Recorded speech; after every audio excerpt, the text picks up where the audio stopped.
El tema de hoy, la presentación de los resultados de una investigación mediante un póster científico. Como ya me presentaron, mi nombre es Wendy Cuji, soy interna rotativa de medicina actualmente.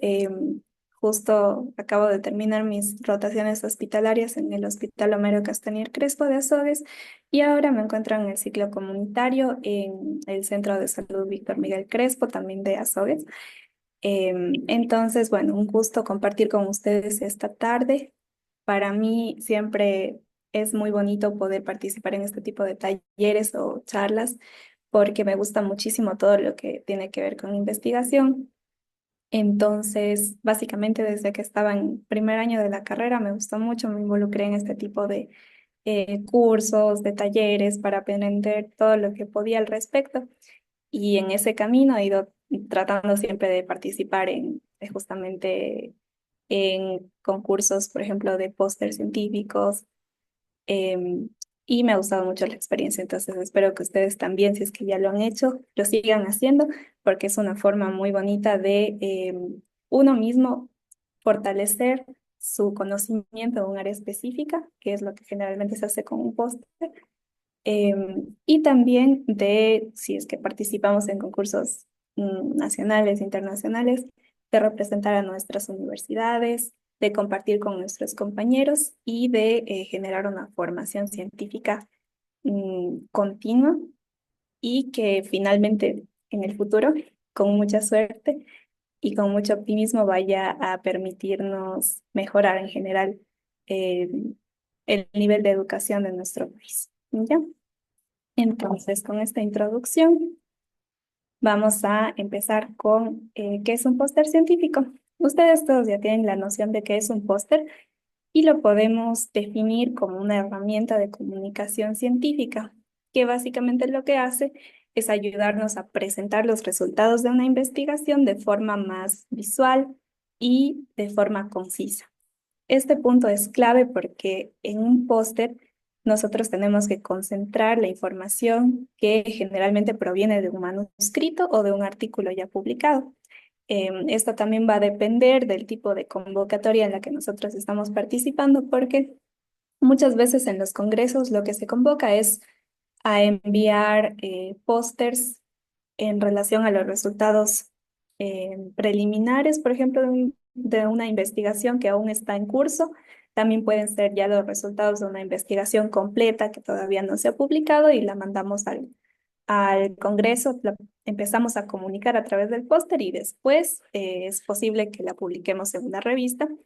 O también hay modalidades en las que se abren convocatorias para participar con pósters científicos que están basados en artículos ya publicados, que no necesariamente son de la autoría de los participantes. A veces, por ejemplo, se convoca a la elaboración de pósters que están más orientados a la difusión de la ciencia. Entonces, aquí como que se valora es la capacidad de los autores para seleccionar los mejores artículos en una temática eh, definida y de elaborar en sí el póster con una buena estructura, con una claridad adecuada y que sirva para que la comunidad estudiantil o comunidad científica que los va a leer obtenga algo de provecho de ese documento, ¿no?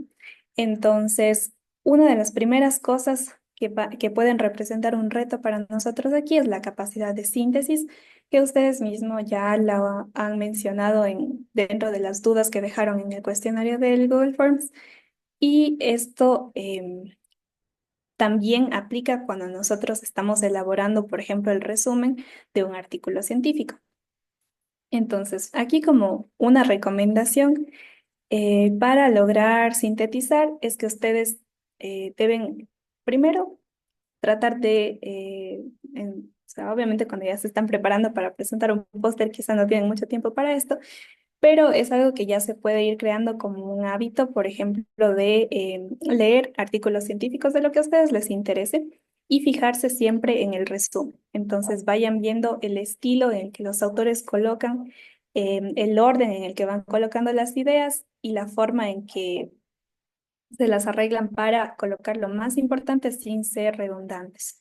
Eso es un punto muy importante porque con la práctica, con las veces que vamos leyendo, se nos queda un poco como el estilo de irlo haciendo de esa forma, ¿ya?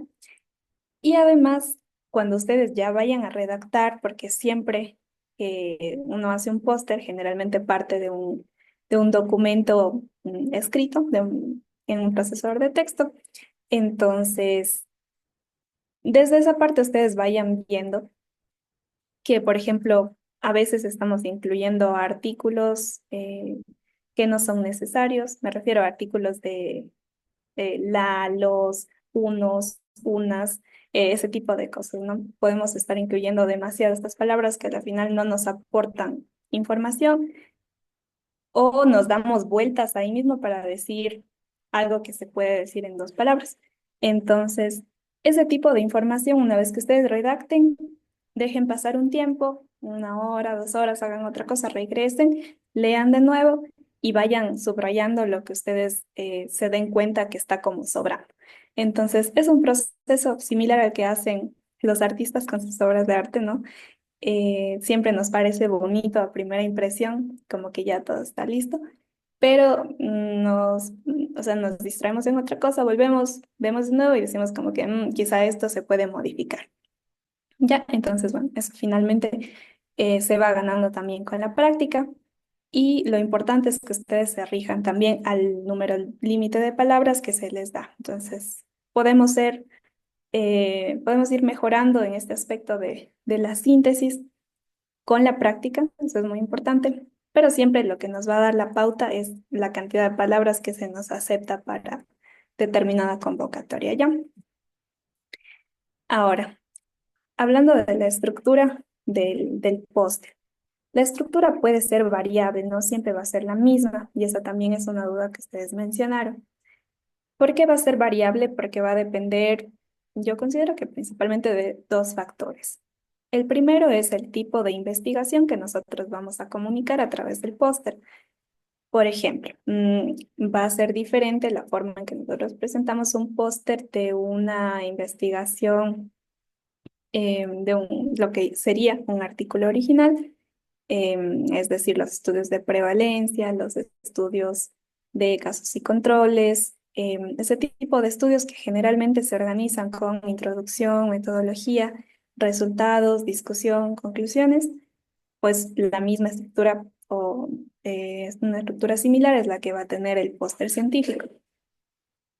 Pero si nosotros vamos a presentar los resultados, por ejemplo, de un reporte de caso, ya no podemos regirnos tanto a esa estructura, sino quizá vamos a variarle y poner la presentación del caso primero, luego ya la discusión. Entonces, eso puede hacer que el póster que vayamos a presentar pueda tener una estructura diferente. Pero lo que finalmente va a determinar más que nada la estructura son las mismas directrices del evento al que nosotros vamos a enviar nuestro póster. Entonces, generalmente como les digo, el evento va a dar una orientación respecto al tipo de artículo y va a decir, si es que es un artículo original, tiene esta estructura. Si es que es un reporte de caso, tiene esta otra estructura. Pero hay veces en la que los organizadores son un poco más abiertos con este tema y no nos dan unas directrices así muy, muy claras, sino nos dicen como que la extensión del trabajo y no te dicen la estructura. Entonces ahí uno entiende que eso queda a libertad y uno lo puede organizar de la forma en que mejor se acomode, justamente viendo qué información es la que más le interesa comunicar. Ahora, como les decía, puede ser variable, pero generalmente va a tener estas partes, es como lo común que encontramos en un póster. Generalmente en la parte superior del póster lo que encontramos es el título, que va a ser el mismo de nuestro manuscrito. Hay que recordar que no se recomienda colocar abreviaturas porque, bueno, los pósters muchas veces va a estar uno de los autores exponiendo el póster, qué sé yo, en la mitad del receso del Congreso o a las personas del jurado en el momento en el que le toque exponer, lo va a presentar, pero también tenemos que tomar en cuenta que habrá espacios en los que el póster va a estar solamente ahí para que la gente pase y lo observe, Y si no está una persona que pueda aclarar sus dudas respecto a alguna abreviatura, alguna palabra que está cortada o algo así, entonces esto va a entorpecer la finalidad del póster, que es comunicar la información de nuestras investigaciones. Entonces es mejor no incluir este tipo de abreviaturas, ¿ya?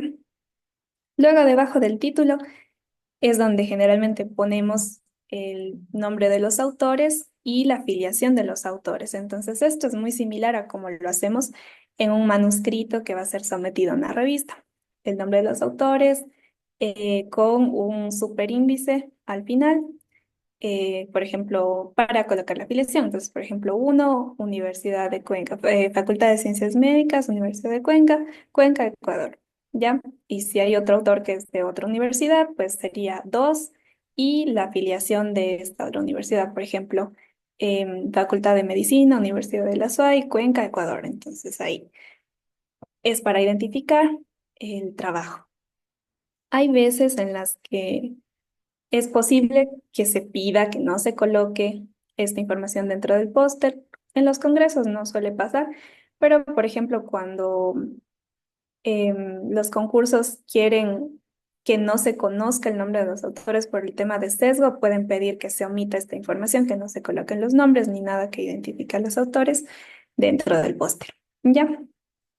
Luego vendría la introducción, que es una parte que no va a ocupar demasiado espacio, no tenemos que extendernos demasiado en la introducción, porque tenemos que recordar que solamente cumple la función de dar una idea general, de presentar, por ejemplo, los conceptos importantes para entender los resultados que vamos a presentar, y no es necesario que, por ejemplo, hagamos medio póster de introducción, porque nos vamos a ir mucho hacia la parte teórica y no nos va a quedar espacio para nosotros presentar los resultados de nuestro trabajo, ¿ya?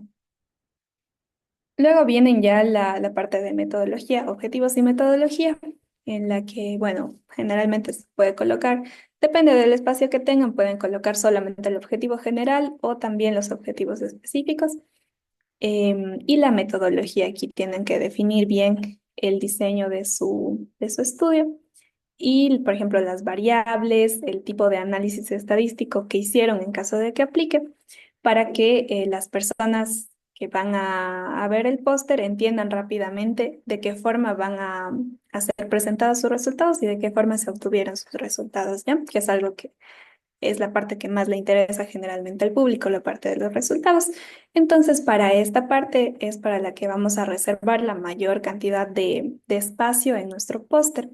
¿Por qué? Porque aquí también es donde podemos incluir gráficas que nos puedan ayudar a resumir mucho mejor la información, porque es muy diferente colocar los resultados de corrido, o sea, renglón seguido, por ejemplo, porcentajes o frecuencias absolutas, desviaciones estándar y todo escrito, que va a verse como un solo texto ahí, a ponerlo en gráficos, que nos ayuda muchísimo y nos ahorra espacio además. Ya, finalmente las conclusiones, y aquí sí puede variar también porque hay veces en las que en la convocatoria nos piden la estructura IMRD, entonces la última parte sería discusión. Ahí en la discusión al final entendemos que va también la parte de la conclusión, entonces sería de esa forma discusión, colocar las fuentes de las referencias más importantes que nosotros tenemos en la discusión de nuestro trabajo y esas mismas fuentes vamos a colocarles la referencia al final si es que así lo solicita la estructura del evento en el que estamos participando, ¿ya? Y bueno, dentro de la discusión mismo, en las últimas líneas se colocaría la conclusión. En cambio, hay casos en los que solamente se menciona resultados y conclusión, entonces ahí omitimos la parte de la discusión y pasamos directamente a colocar la conclusión, que es, en resumidas cuentas, la forma en que nosotros respondemos a nuestro objetivo general, ¿ya? Y las referencias, como les mencionaba, pues puede ser opcional, dependiendo si es que se nos solicita colocarlas o no. Y en este caso lo que vamos a colocar ahí son las referencias de la discusión. Generalmente también podrían ser referencias de la introducción, porque se entiende que estas partes son las que nosotros sacamos de trabajos previos, ¿ya? porque la parte de resultados, en la mayoría de casos, es original nuestro, entonces no tendríamos por qué colocar referencias. ¿Ya? Ahora aquí, en relación a la estructura, recordarles siempre revisar las directrices. Esto ya lo dije, pero es muy importante. ¿Por qué? Porque la mayoría de veces, tanto en las revistas como en estos eventos científicos, la principal causa por la cual se rechaza un trabajo no necesariamente es porque el trabajo sea malo, sino porque no nos tomamos el tiempo de revisar a detalle las directrices que se nos dan y de ajustar el formato exactamente como se pide. Porque a veces podemos pensar que esto no es la gran cosa, que no es importante y mandamos en el formato que queremos porque decimos igual mi investigación está súper chévere y la van a aceptar así esté mal hecho el formato. Y no es así. Entonces, tómense el tiempo de leer. A veces las directrices están largas. Por ejemplo, aquí, que les coloqué esta como ejemplo, es del 21º Congreso Panamericano de Anatomía, que este año va a ser en Bucaramanga, en 2025 por octubre. Entonces, hace poco pude enviar un trabajo acá a este congreso, sí lo aceptaron, entonces súper contenta. Pero bueno, este es el ejemplo de las directrices que nos daban. Entonces, por ejemplo, nos dice, los autores de cada trabajo deberán escoger el tipo de sometimiento. O sea, nosotros elegimos si mandamos como proyecto de investigación, caso clínico, o en este caso ellos también incluyeron una sección de propuesta artística. ¿Ya?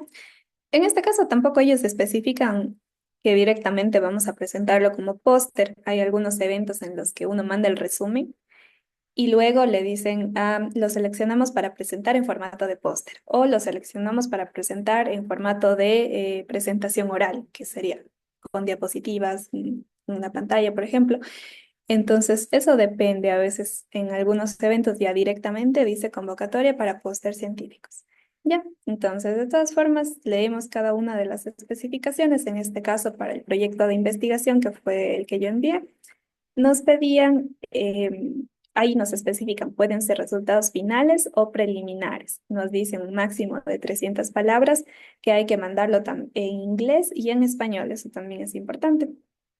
Y aquí nos sirven mucho las herramientas que tenemos actualmente con la IA. Pienso que nos ayuda a traducir mucho más, de forma más precisa que con el traductor. Y uno le puede ajustar también, o sea, solicitarle que la traducción se haga teniendo en cuenta un lenguaje formal, académico. Entonces es más personalizado para la traducción y es súper fácil de hacer. ¿Ya? Em, bueno, también nos dicen que indiquemos nombre y departamento e institución del autor. Aquí nos piden la estructura IMRID, que es esta introducción, método, resultados y discusión. Nos piden 5 palabras clave y un máximo de 5 referencias bibliográficas en normas Vancouver. Entonces, eso siempre es lo que tenemos que seguir, lo que se especifica. Y la parte del caso clínico es todo muy similar, excepto la parte de la estructura, que aquí nos dice la organización a seguir es introducción, pero ya no nos piden metodología, porque obviamente es un caso clínico, sino en su lugar vamos a poner la descripción del caso, es decir, la parte en la que ponemos paciente masculino de 33 años, acude con cuadro de 2 semanas de evolución, con la clínica tal, al hospital tal, o bueno, si no se quiere mencionar el hospital, no importa. Y se le realizan tales exámenes, o sea, todo lo que es como una presentación de un caso clínico que hacemos siempre en la universidad. Y después, resultados y discusión. Entonces, aquí lo que está cambiando es básicamente la metodología, ¿no? Porque en un caso clínico no nos extendemos mucho en describir esa parte. Ya, a ver.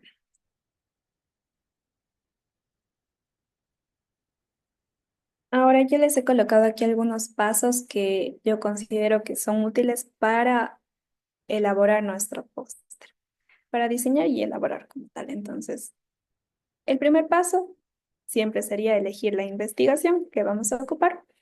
Ya, como yo les decía, pues esto depende si es que la convocatoria es de trabajos de autoría propia o pósters que estén basados en información de otros artículos.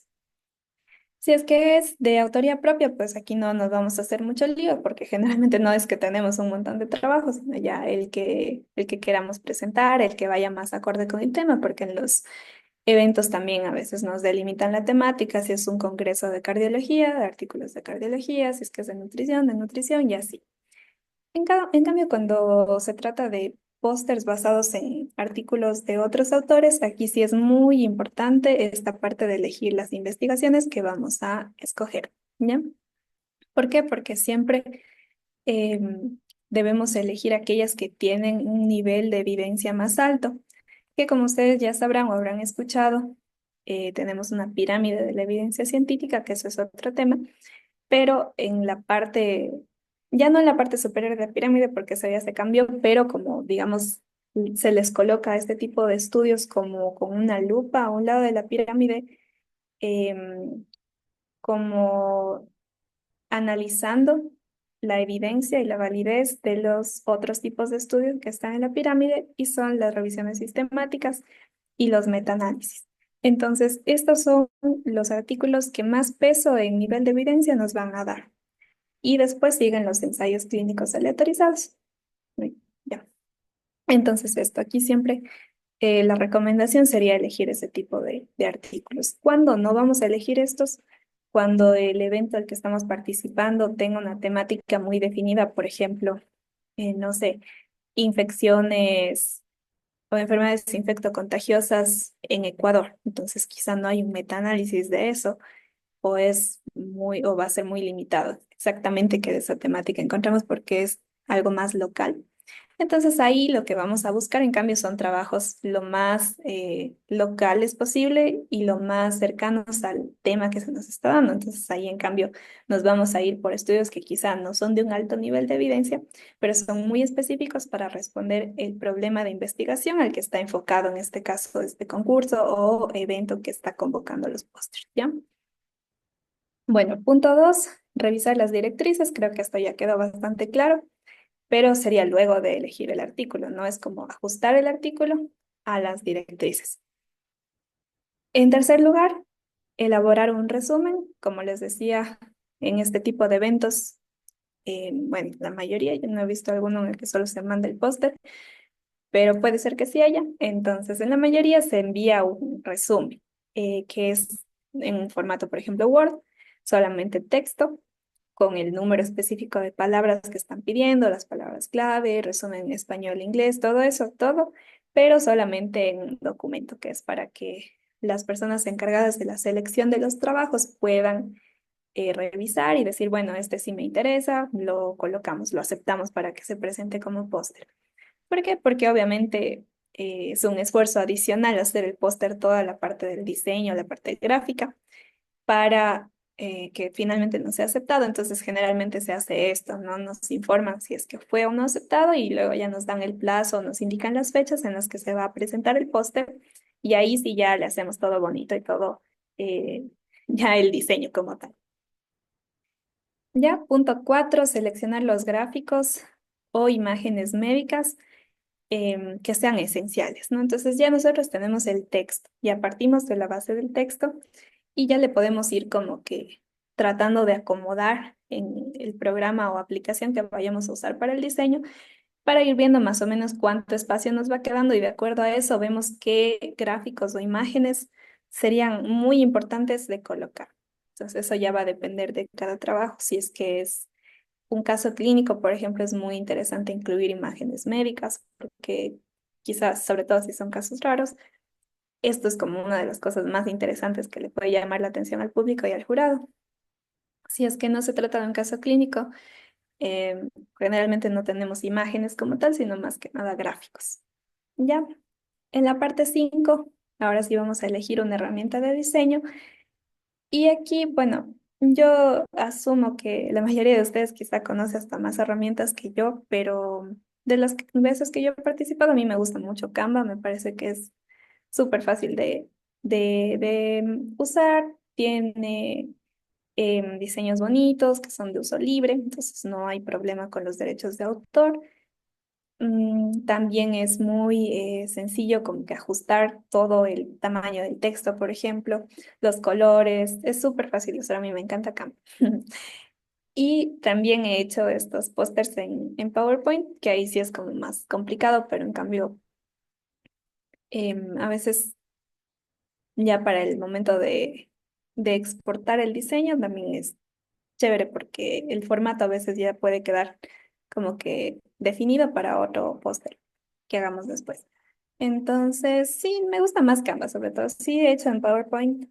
No he probado otro tipo de apps para diseño, pero aquí ya sería con la que ustedes se sientan más cómodos, la que más les guste, y la idea es que se les haga fácil, que les permita como dejar fluir su creatividad, porque eso también es una parte muy importante. Y aquí sobre todo nos podemos apoyar cuando, o sea, entiendo que habrá personas también, en lo personal me gusta mucho todo esto de diseños y estas cosas, pero habrá gente a la que no le gusta mucho esto y le parece un poco tedioso, un poco, no sé, como que no le gusta el tema de estar fijándose en los colores, que qué tipo de letra, siente que no va con eso, entonces apóyense en sus coautores, porque generalmente esto lo hacemos en equipo. La persona que más le gusta esta parte, distribúyanse las tareas. Una persona a la que le guste mucho la parte de lectura, de síntesis, se encarga de elaborar el resumen, que es la parte del texto, y la persona que es como más creativa y le gusta más este tipo de diseños, de aplicaciones, nos puede apoyar en esta parte y así el trabajo va a quedar en general muy bien hecho. ¿Ya? Luego nos vamos a la parte de revisión y edición.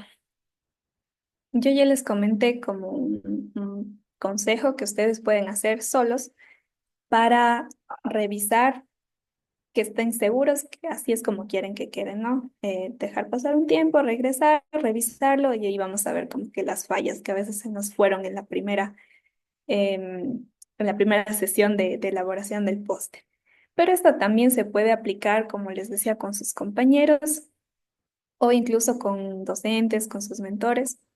Envíenles el póster, ya una vez que lo tengan, según ustedes, listo, manden ese póster a sus compañeros, a sus profesores y díganles si tienen alguna acotación, algo que no se entienda, porque eso, la persona que hace el póster entiende todo, pero la persona que lo ve desde fuera, que lo lee, va a decir como que, o sea, no hizo el trabajo, entonces va a decir como que quizá esto no lo entiendo, me gustaría que esté mejor explicado en el póster.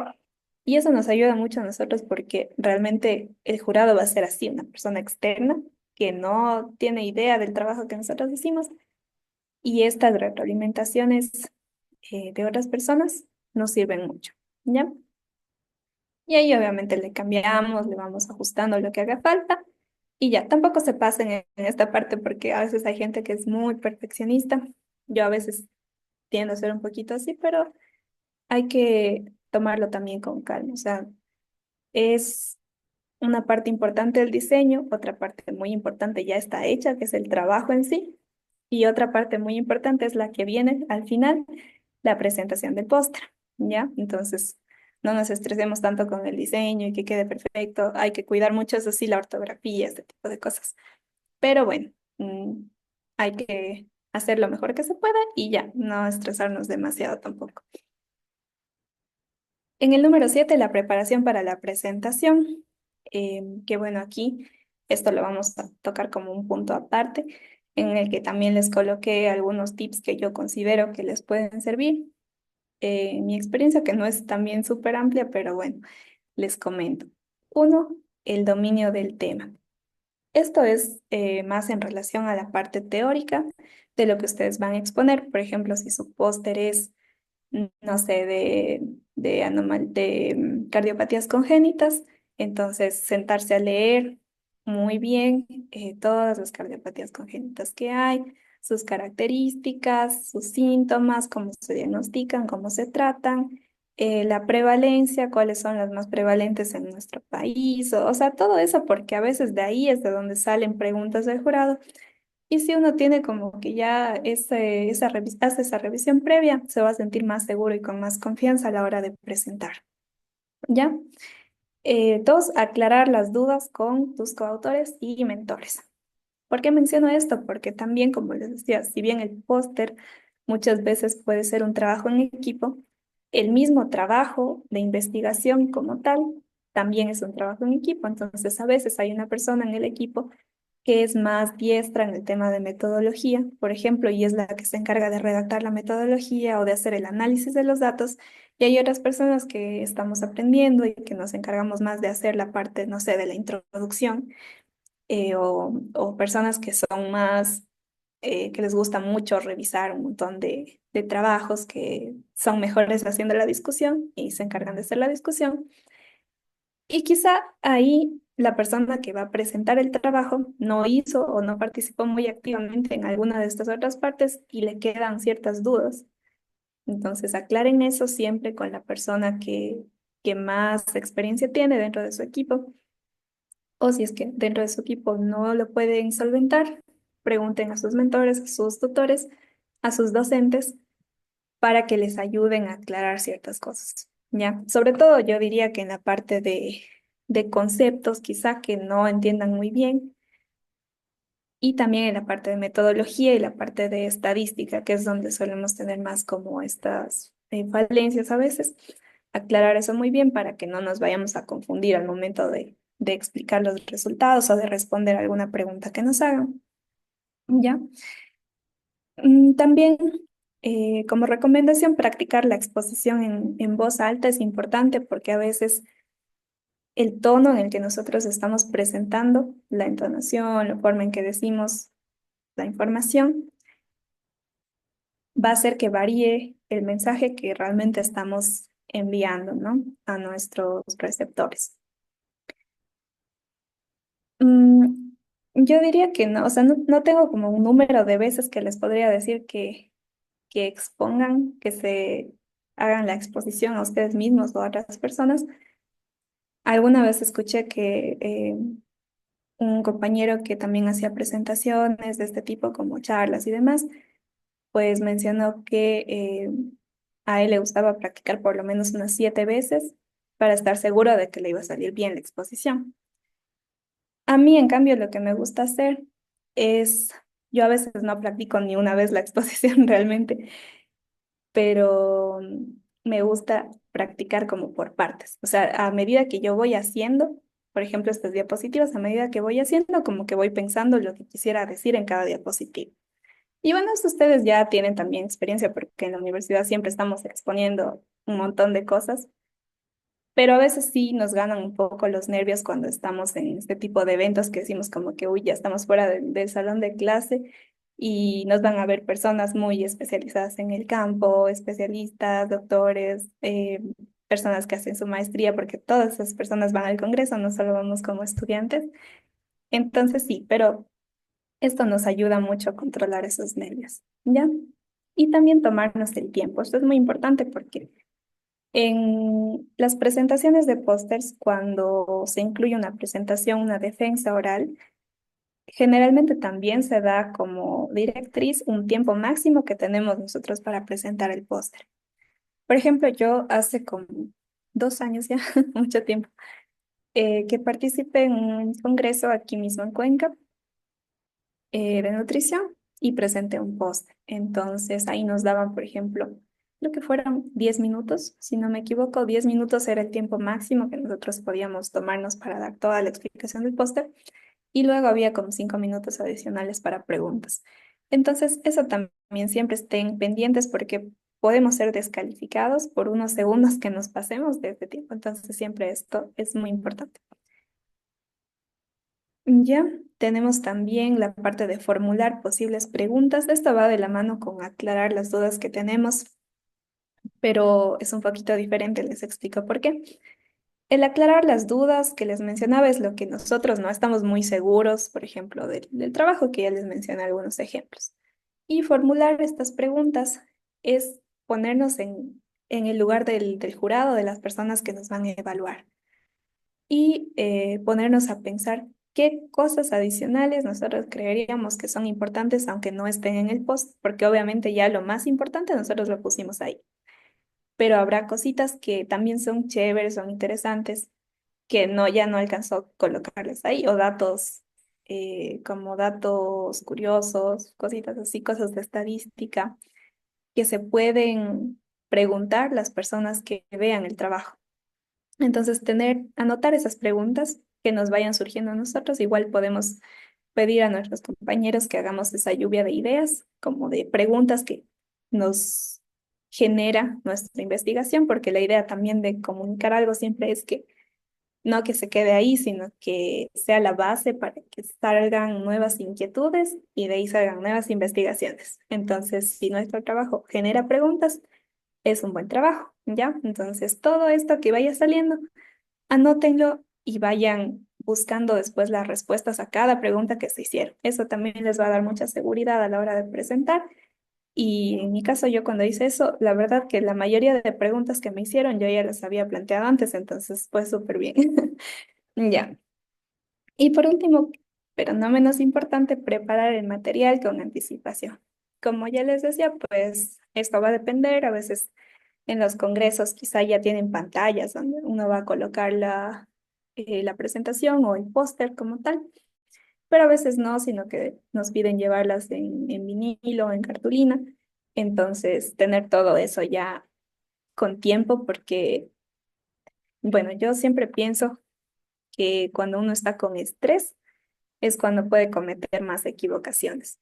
Lo mismo aplica para los exámenes. Si uno no duerme bien el día anterior, ese día se levanta tarde, por poco y pierde el bus, llega corriendo a la U, no encuentra el aula. O sea, todo eso ya nos pone como en una sintonía en la que no estamos concentrados y no vamos a rendir de la mejor forma.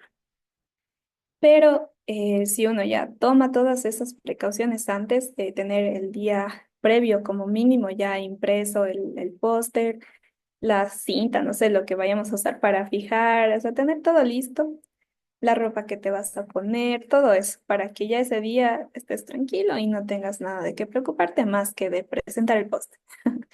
¿Ya? Entonces, eso como recomendaciones. Aquí les quería mostrar algunos ejemplos de pósters que yo he elaborado. Como les dije, no es que son un montón, pero les voy a mostrar. Y ahorita voy a dejar de compartir la pantalla para, para poderles mostrar.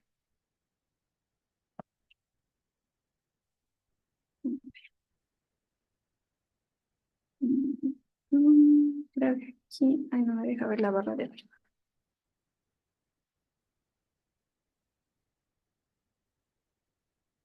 Ya. No sé si ahí están viendo la parte del Canva. ¿Me confirman si se ve? Sí, se ve. Ya. Entonces, por ejemplo, este creo que es uno de los primeros pósters que yo hice en conjunto con un compañerito que en ese entonces estaba en el internado, ahorita ya es médico, ya creo que es docente, es una maestría, ya. Entonces, bueno, pero nosotros quisimos presentar un póster. En este caso, creo que era para un congreso o un evento de aquí mismo de Ecuador, em, que en este caso nos pedía como una revisión, digamos, o sea, era como hacer o nuestro artículo era como una revisión, ¿ya? No era original los resultados que estamos poniendo ahí, sino eran basados en otros trabajos. Entonces aquí le pusimos el título, les pusimos las palabras clave. En este caso nos pedían que no coloquemos información de los autores por el tema del sesgo, porque era, bueno, este solo era concurso de póster, no había que hacer presentación oral, ¿ya? Colocamos unos conceptos, colocamos la justificación de lo que nosotros estábamos haciendo, el objetivo, la metodología.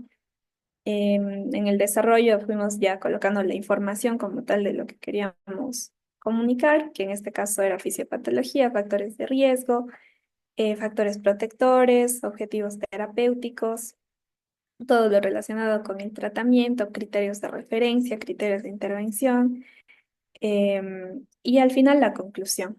Ya como ven aquí, la estructura también varió un poquito porque o sea, en lugar de colocar introducción, lo que colocamos fue conceptos, justificación, que esto correspondería a una introducción, ¿no? Luego el objetivo, la metodología es así, y en la parte del desarrollo, como era más una revisión, entonces no hay parte de resultados, sino desarrollo, porque nosotros no hicimos esto. Y conclusión, y al final colocamos la bibliografía. Entonces, aquí Yo ahora pues tendría muchas observaciones en relación a este póster. Una de las que salta a la vista es que tiene demasiado texto, tiene demasiado texto.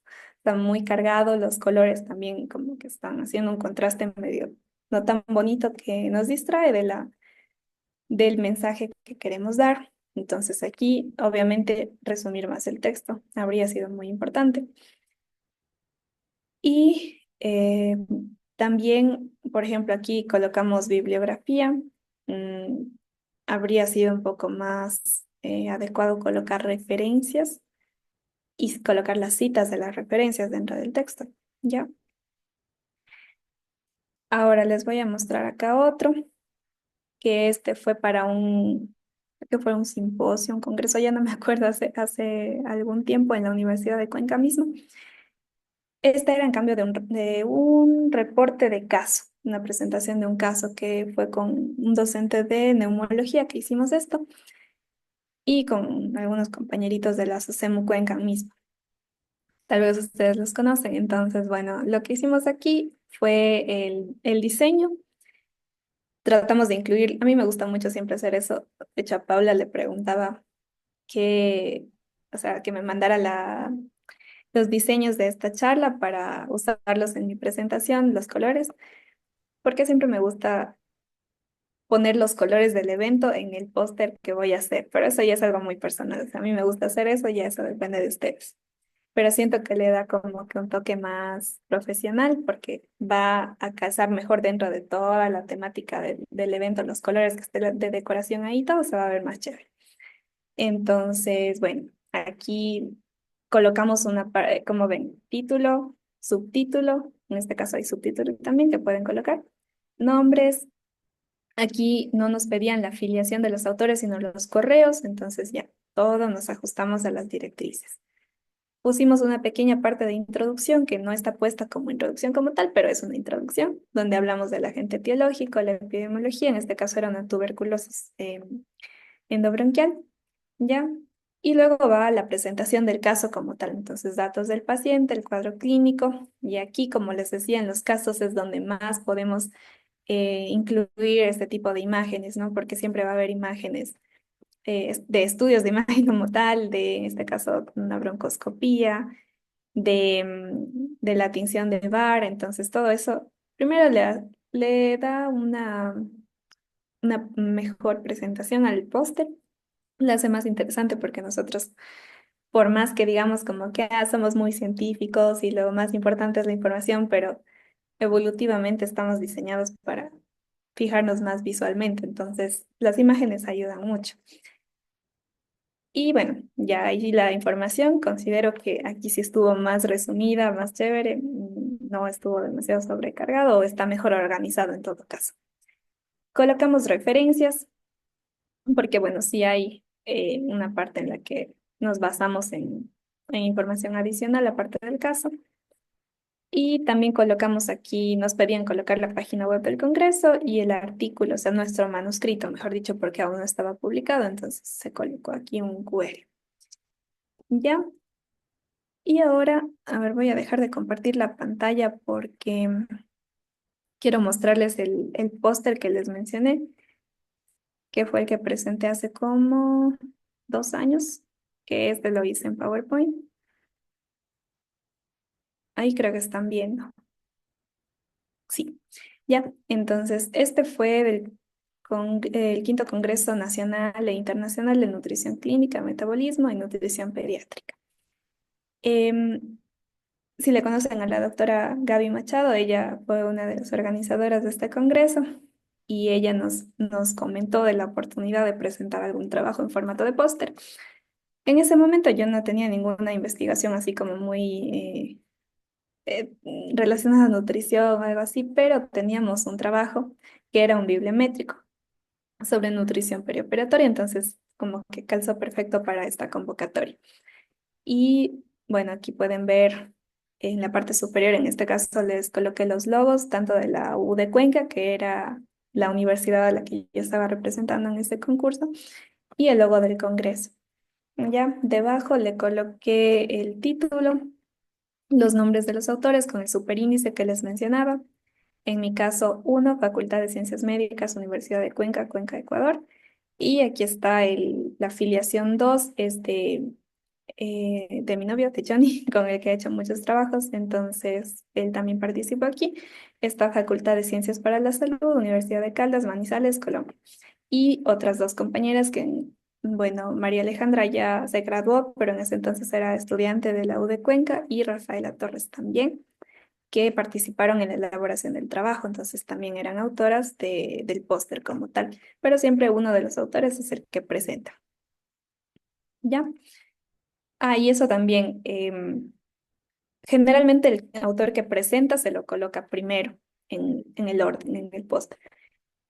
A pesar de que después, si es que se llega a publicar, el orden pueda variar, o sea, por ejemplo, Johnny podría pasar al primer lugar o Rafael al primer lugar en el artículo, ya que se publica, eso no tiene nada que ver, entonces no hay problema, ¿ya?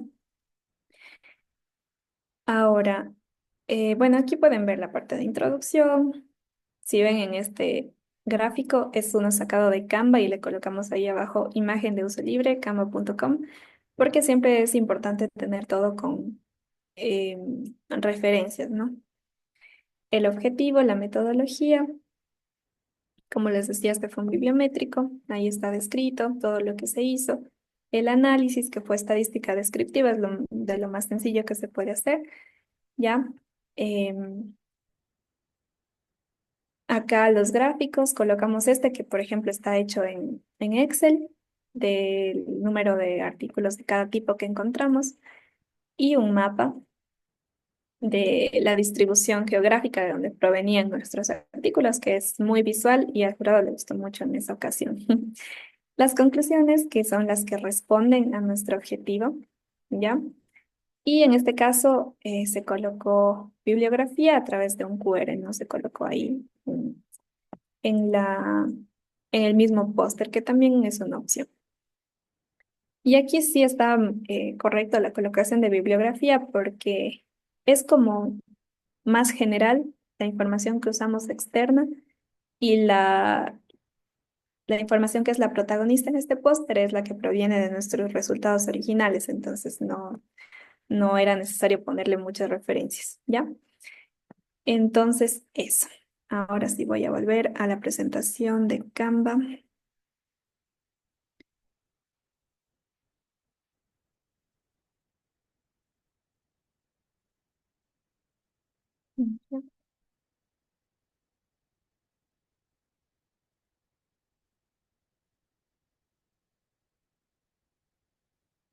Ya listo. Entonces ahí vimos algunos de los ejemplos.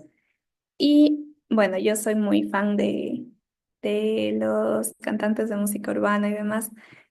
Estaba viendo hace unos días el documental este que salió de Karol G, de Mañana fue muy bonito, y me llamó la atención una frase que ella dijo ahí, que estaba hablando pues de que a veces se le hacía muy difícil todo el montón de cosas que tenía que planificar, sacar adelante para sus giras, todo eso, y que eso a veces puede resultar como muy abrumador. Entonces ella decía, uno no va a dejar de hacer las cosas porque no está listo, uno se da lista para hacer las cosas. Y es como, está extrapolada de otras ideas que ya otra gente ha dicho, por ejemplo, esto de si tienes miedo, hazlo con miedo y demás. Me parece importante traerla ahora porque hay que acordarnos, y siempre lo digo, de que uno cuando le surgen estas oportunidades de participar en un congreso, en enviar un póster y demás, a veces uno está full en la U, como que con trabajos, con exámenes, con todo, y dice, ah, no, ya la próxima. Y resulta que no son tantas las oportunidades que hay para eso. Entonces aprovechenlas, háganlas lo mejor que puedan, y eso es lo más importante, ¿ya? Aquí les coloqué unas fotitos del póster que les acabo de mostrar, que fue en ese entonces el congreso en el Centro de Convenciones del Mall del Río. Y el resultado al final fue súper genial porque ganamos el primer lugar. Entonces yo estaba súper contenta, y está mi foto con la doctora Gaby, con el certificado de primer lugar. Entonces eso, espero que les haya gustado la charla. Aquí les dejé bueno, al inicio estaba mi correo, y aquí también pueden ver mi usuario de Instagram por si me quieren seguir ahí. y tienen cualquier duda después, yo siempre les contesto porque generalmente de los que vi aquí en la charla son personitas de la U de Cuenca, entonces lo que necesiten consultar, con mucho gusto. Eso, y ahora sí, no sé si tienen alguna duda que hayan dejado adicional en el chat que quieran que se responda, me avisa. Eso sería todo por ahora, muchas gracias.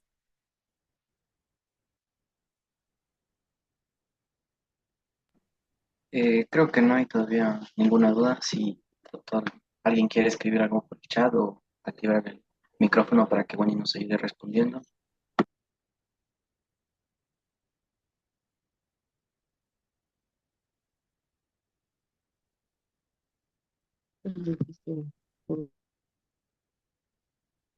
Eh, Tenemos en el chat una pregunta que dice, buenas tardes, si siempre les toman el tiempo cuando hacen exposición oral.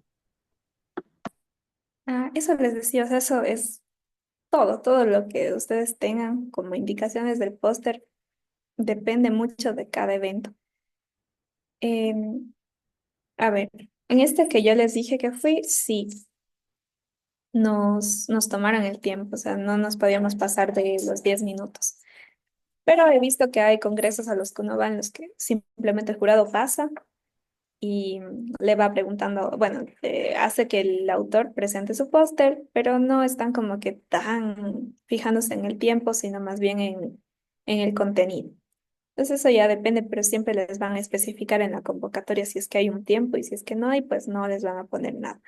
Por eso les digo, siempre fíjense muy bien en todas las indicaciones antes de enviar y de hacer la presentación como tal. Listo, no sé si todavía queda alguna otra pregunta para que manden el chat o activen el micrófono. Esperemos un momento.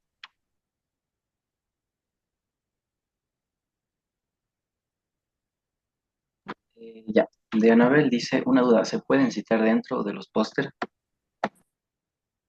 Y eso es lo que les comentaba. Se puede citar sobre todo en la parte de la introducción y en la parte de la discusión. ¿Por qué? Porque, bueno, la información que nosotros colocamos en la introducción tiene que estar basada en información externa, o sea, no nos inventamos nosotros, por ejemplo, en mi caso que era de nutrición perioperatoria. O sea, yo no me inventé el concepto de nutrición prequirúrgica o nutrición postquirúrgica, entonces hay alguna fuente de la que viene esa información y se puede colocar igual como un superíndice. Igualmente en la discusión, si es que en nuestro póster incluimos una parte de discusión, porque no siempre se incluye, como les decía, a veces solo va la conclusión. Si es que incluimos discusión, podemos mencionar algunas ideas relevantes que sean, que apoyen nuestros resultados o que estén muy diferentes a nuestros resultados y que por eso las queremos resaltar y que vienen de trabajos de otros autores. Entonces ahí también vamos a colocar un superíndice y colocamos la cita y al final podemos poner la referencia. Si es que no lo quieren hacer así, solamente pueden ponerlo de forma general, o sea, no poner el superíndice, sino elegir las 5 fuentes o 3 fuentes más importantes, dependiendo de lo que les digan también, y colocar las referencias al final, sin poner el superíndice, si es que no es algo tan específico. O sea, tienen esas dos opciones. Tenemos otra pregunta que dice, ¿alguna recomendación para poder encontrar oportunidades de hacer por primera vez un póster?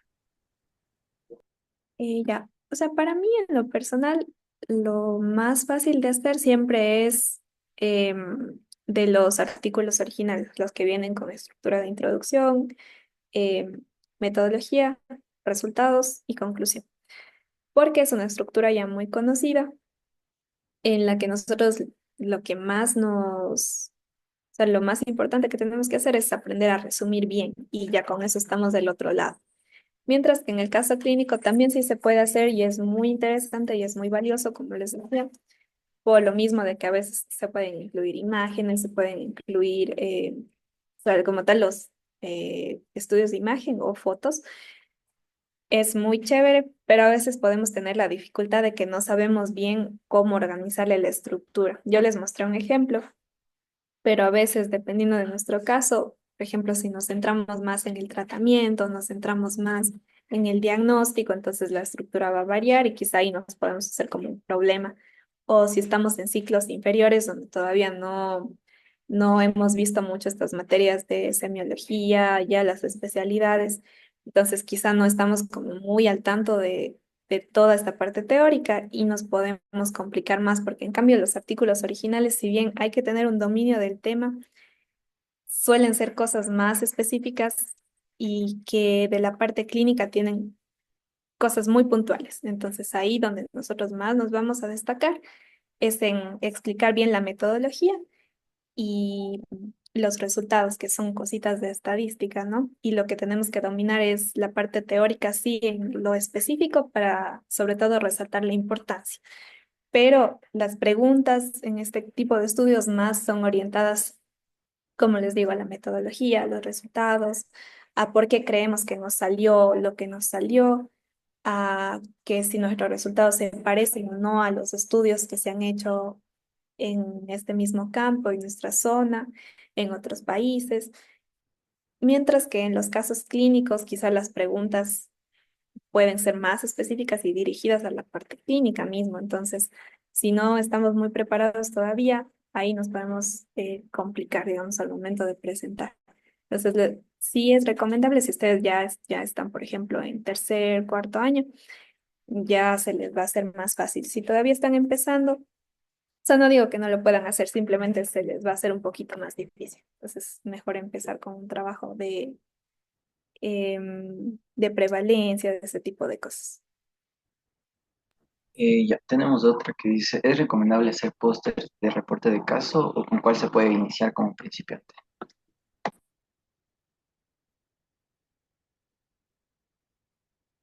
Ay, creo que esa es la pregunta que le respondí ahorita.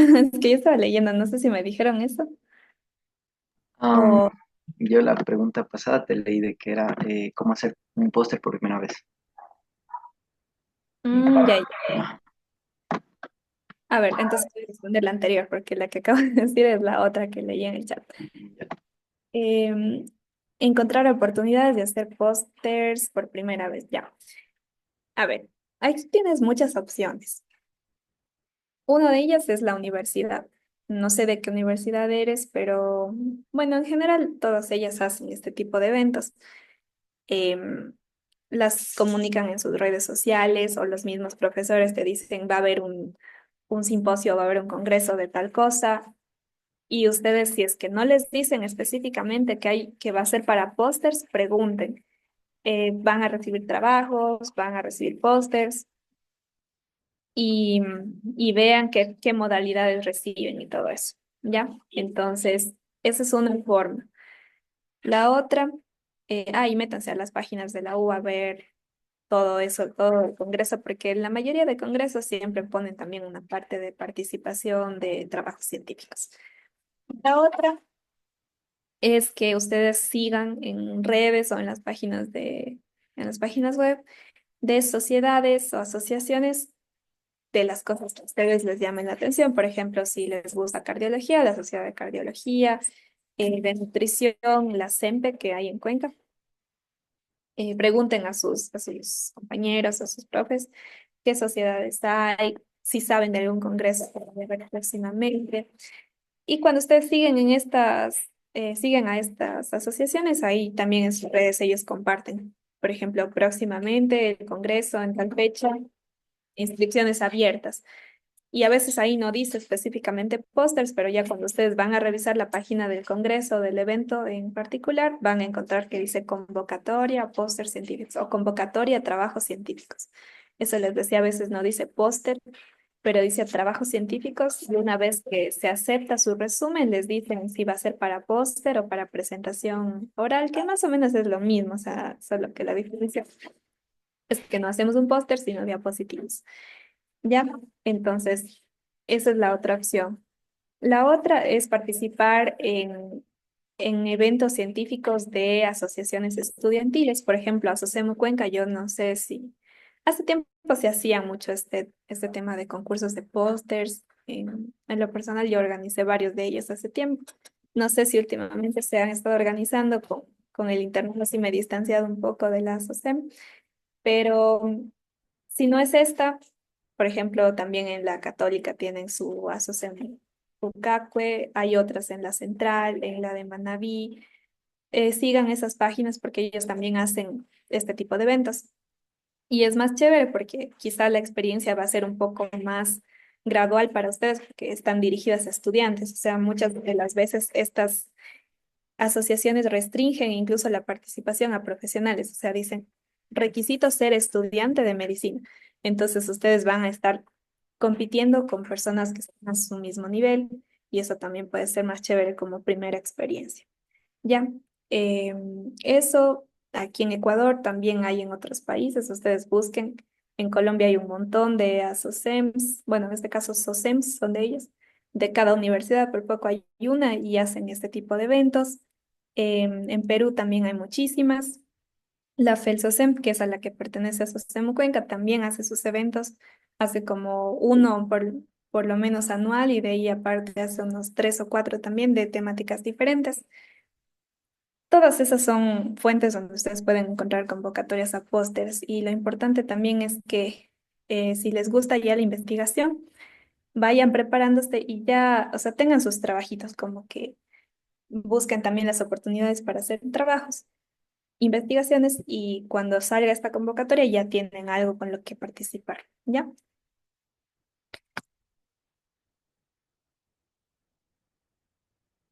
Listo. Tenemos otra pregunta más que es, ¿en estos concursos les dan certificados a todos o solo a los ganadores? Y si esto sirve como un logro para el currículum vitae. Ya, esto también sí es variable, o sea, depende de los organizadores. En algunos eventos sí te dan un certificado que dice primer lugar al póster tal con el título, autores y ponen todos los autores ahí de corrido y como que ese mismo certificado les sirve a todos.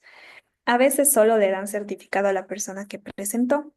Entonces, por eso también traten de que cuando existan estos eventos, si ustedes tienen un trabajo, traten de ser ustedes los que presentan porque justamente el certificado les va a salir a nombre suyo. Ya, eso depende mucho de los organizadores, como les digo, pero si ustedes ya se involucraron full en el trabajo, estudiaron, ya dominan el tema, hicieron el póster y todo, o sea, traten de ser ustedes los que presentan. Ya, eso sería como que lo óptimo. Y creo que dice cómo adjuntar este logro a mi CV. Bueno, digamos que si si tú solamente participaste en el Congreso, o sea, solamente entre comillas, porque recuerden que ya el hecho de ser seleccionado como participante ya es un logro porque no todos los trabajos pasan, le puedes poner como participación en formato póster del trabajo tal en el Congreso tal el año 2025, ¿ya? Entonces, así le puedes poner en tu CV. Si es que llegaron a ganar primero, segundo, tercer, cuarto lugar, ya le ponen ganador, primer lugar, ganador, segundo lugar, igual del Congreso tal, en año tal, con el trabajo, no sé, por ejemplo, de nutrición perioperatoria, eh, en formato presentación oral o en formato póster científico, ¿ya? Así le puedes agregar a tu currículum. Y como última pregunta, dice, ¿alguna asociación que conozcas para egresados? Para egresados. O sea, ya depende también del área que te guste, porque las sociedades, por ejemplo, sociedad, ¿qué te puedo decir? Es que la mayoría aceptan ya como cuando son especialistas, por ejemplo, la sociedad de cardiología, em, es como que te postulas cuando ya eres cardiólogo para ingresar. Pero no sé, pienso que sí hay ciertas excepciones en las que si tú ya tienes un recorrido en investigación, por ejemplo, puedes enviar tu solicitud. Siempre, o sea, nunca hay que como que limitarnos porque a veces, aunque nos dan ciertos requisitos, existen excepciones, entonces puedes enviar un correo a a la asociación que tú quieras pertenecer, envías un correo y solicitas que se considere tu currículum, por ejemplo, para ser miembro. Y aunque la mayoría de estas sociedades estudiantiles, como las ASOCEMs que les mencionaba, son de estudiantes, muchas de ellas también incluyen miembros que son asesores. Entonces, si tú ya eres egresado, a estas sociedades muchas veces les interesa también tener médicos ya graduados como miembros asesores, en las que obviamente tú vas a tener la membresía a esta sociedad, te dan muchos beneficios para participar en sus actividades, generalmente se hacen cuando son pagadas, por ejemplo, hay descuentos para miembros y lo que te piden a cambio es que tú, por ejemplo, no sé, des algunas conferencias informativas sobre los temas que tú prefieras a los chicos que están en pregrado o te piden que participes, por ejemplo, como jurado de algunos eventos internos, porque obviamente ya como médico se tiene un criterio más formado sobre toda la parte de medicina para los eventos que se hacen dentro de las OCEMs estudiantiles. Así que esas serían las opciones. Listo, eso creo que serían todo por las preguntas. Bueno, agradecemos su participación, Wendy. Eh, Excelente ponencia. Agradecemos a todos también. Recordemos que los certificados van a venir a su correo en los días posteriores. También recordarles que estén pendientes a nuestras redes sociales de la SOCEM, porque siempre estamos realizando estas actividades, entonces, para que se puedan seguir participando. Entonces sería todo. Muchas gracias. Muchas gracias por la invitación nuevamente, un gusto, que tengan buena noche.